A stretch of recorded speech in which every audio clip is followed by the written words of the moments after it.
Olá, bem-vindo a Salmos para uma Quarentena, nosso tempo devocional diário no livro de Salmos. Vamos ler hoje o Salmo de número 82. O Salmo 82 é um salmo daqueles que faz parte do grupo dos salmos chamados Salmos de Justiça ou de Juízo. É um salmo que está virado para o aspecto do judiciário, digamos assim, e da aplicação da justiça na terra. O contexto deste salmo, ele não podemos deixar de o ler e perceber aquilo que está a acontecer. O contexto deste salmo é uma época de profunda corrupção no judiciário. Os juízes, que eram o poder legislativo também, porque nesta altura os juízes normalmente eram os príncipes da terra, eles tinham a responsabilidade de fazer justiça ao povo e não estavam a fazê-lo. De uma forma bastante generalizada havia corrupção e quem sofria mais, naturalmente, eram os mais pobres, os mais fracos, aqueles que não tinham dinheiro para eventualmente comprar ou subornar estas pessoas que tinham as posições de decisão. E o salmista então clama a Deus como supremo juiz para que intervenha. Vamos ler então o Salmo 82. E diz assim: Deus assiste na congregação divina, no meio dos deuses estabelece o seu julgamento. Até quando julgareis injustamente e tomareis partido pela causa dos ímpios? Fazei justiça ao fraco e ao órfão. Procedei retamente para com o aflito e o desamparado. Socorrei o fraco e o necessitado. Tirai-o das mãos dos ímpios. Eles nada sabem nem entendem. Vagueiam em trevas, vacilam todos os fundamentos da terra.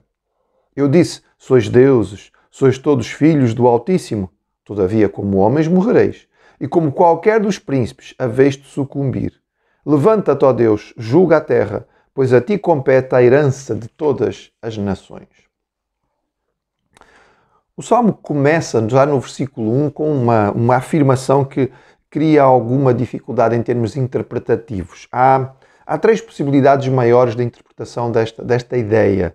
Nós ficamos com a noção de uma espécie de supremo tribunal, não é? Deus, como o juiz superior, aquele que tem a palavra final, está sentado para julgar. E ele vai julgar no meio destes outros indivíduos que também são juízes inferiores comparados com ele.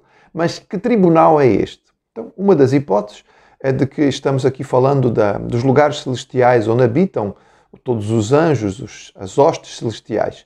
E aqui, quando se fala na congregação dos deuses ou congregação divina, estamos a mencionar então estes seres espirituais na presença de quem Deus está.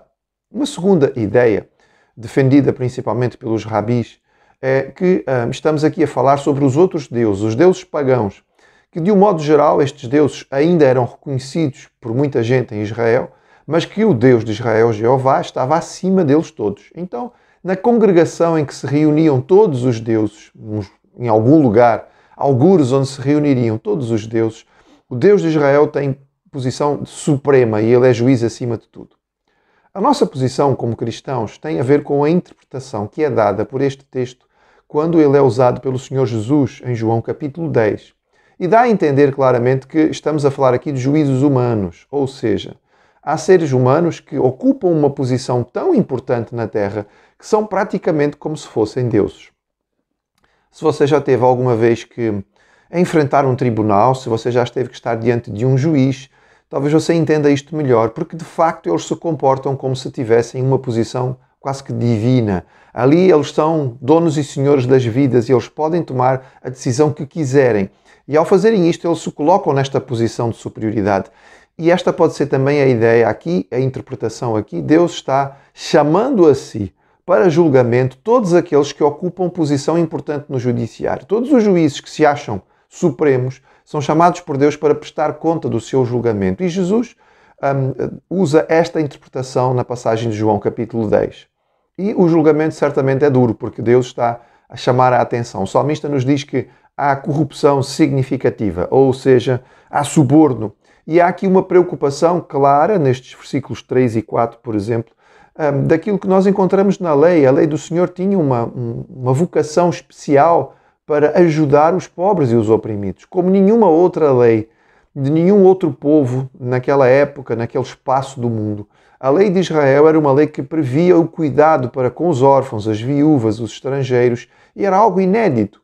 É claro que hoje nós temos estas leis no nosso meio justamente porque o nosso nosso judiciário estabeleceu leis baseadas numa cultura judaico-cristã, em que a palavra de Deus estava na mão daqueles que estavam estabelecendo a lei.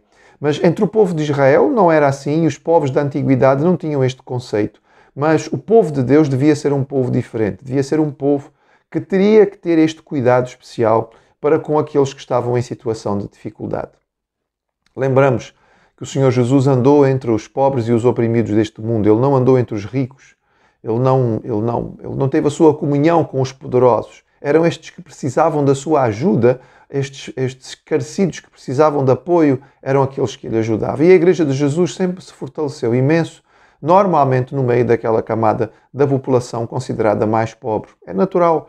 Não são muitos os ricos e os entendidos do mundo, diz o apóstolo Paulo, que vão encontrar o Evangelho e se voltar para Deus, porque encontram em si mesmo, infelizmente, alguma noção de segurança fraca, falha, que realmente acaba por ruir na hora da tempestade, mas infelizmente acham que isto lhes traz alguma segurança.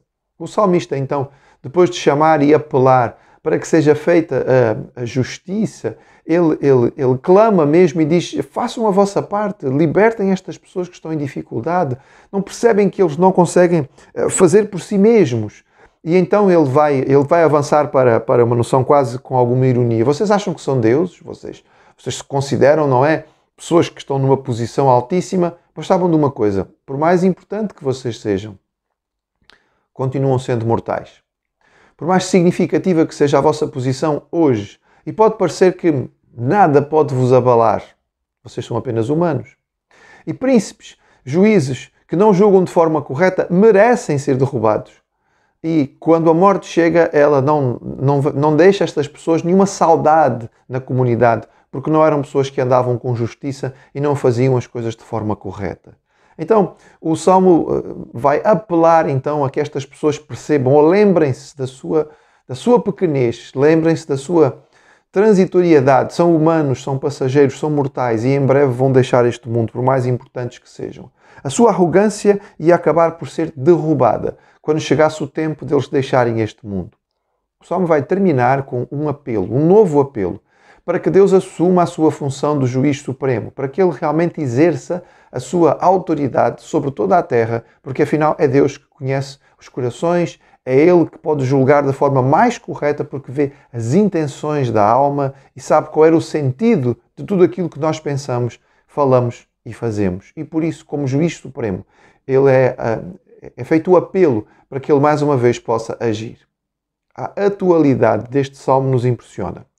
Certamente vivemos num tempo em que o judiciário é arrogante, em que as pessoas que ocupam a posição de decisão são vaidosas e se acham acima dos meros mortais. No entretanto, não o são. E a verdade é que, infelizmente, vão-se descobrindo, quase que diariamente, situações de suborno, de corrupção, aos mais altos níveis da justiça e trazem a ansiedade ao coração do homem que pensa: mas então como é que vamos escapar? Aqueles que têm dinheiro são acusados, existem provas, mas acabam por não ser condenados. É aquele que não tem recursos, que rapidamente é levado e rapidamente é condenado e não tem qualquer tipo de apelação porque os seus recursos são pequenos. Neste contexto em que vivemos hoje, este salmo escrito há 3.000 anos parece tão real e tão verdadeiro. E o nosso apelo continua sendo o mesmo. Senhor, faz-nos justiça. Estabelece a tua justiça sobre a terra. Faz, Senhor, com que aqueles que estão em dificuldade possam encontrar misericórdia e compaixão e possam encontrar justiça verdadeira. E, Senhor, derruba aqueles que estão em posição de importância, mas que não sabem valorizar aquilo que têm. Que a tua justiça seja verdadeiramente conhecida, para que as pessoas saibam e reconheçam que existe Deus sobre a terra.